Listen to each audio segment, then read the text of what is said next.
महात्मा गांधी की हत्या के दोषी नाथूराम गोडसे और नारायण दत्तात्रेय आप्टे को 15 नवंबर 1949 में अंबाला की सेंट्रल जेल में फांसी दी गई थी। 30 जनवरी 1948 में नाथूराम गोडसे ने गांधी की गोली मारकर हत्या कर दी थी। अदालत ने महात्मा गांधी की हत्या के लिए 9 लोगों को आरोपी बनाया था। 10 फरवरी 1949 को अदालत ने सजा सुनाई।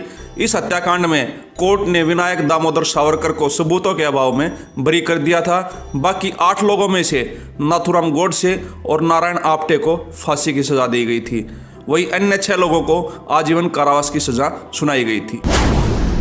किंग कैप जिलेट को अमेरिकी पेटेंट कार्यालय ने 15 नवंबर 1905 में सेफ्टी रेजर का पेटेंट दिया। इस तरह दुनिया के सामने पहली बार दोनों तरफ धार वाली शेविंग ब्लेड आई। 1901 में जिलेट ने सेफ्टी रेजर की कंपनी बनाई थी। इससे पहले एक तरफ धार वाली शेविंग ब्लेड ही आती थी। 1908 में कंपनी ने जर्मनी, फ्रांस, कनाडा और ब्रिटेन में भी फैक्ट्रियां लगा दी।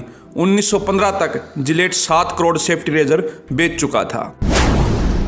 अफ्रीका महाद्वीप में यूरोपीय देशों के लिए उपनिवेशों को बांटने के लिए जर्मनी की राजधानी बर्लिन में 15 नवंबर 1884 में कॉन्फ्रेंस आरंभ हुई।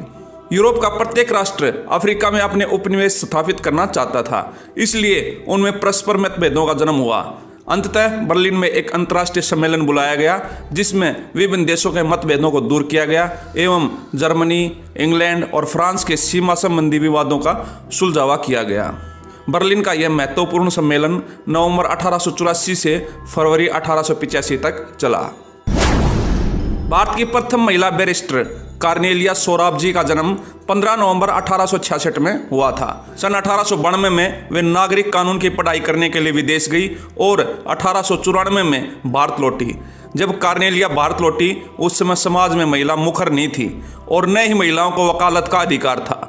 अपनी प्रतिभा की बदौलत उन्होंने महिलाओं को कानूनी परामर्श देना आरंभ किया और महिलाओं के लिए वकालत का पेशा खोलने की मांग उठाई। जर्मनी के प्रसिद्ध खगोल शास्त्री जोहान्स केपलर का 59 वर्ष की आयु में 15 नवंबर 1630 को निधन हुआ था। ग्रहों की चाल के बारे में केपलर सिद्धांत तथा मंगल ग्रह द्वारा अपनी कक्षा में अंडाकार चक्र की खोज उन्हीं के अध्ययन का परिणाम है। वह ग्रहों की गति के अपने 3 कानूनों के लिए प्रसिद्ध हैं। तो इसी प्रकार हर रोज की हिस्ट्री जानने के लिए हमारे चैनल को सब्सक्राइब कीजिए। आपका सब्सक्रिप्शन हमारे चैनल ग्रोथ के लिए बहुत जरूरी है। धन्यवाद।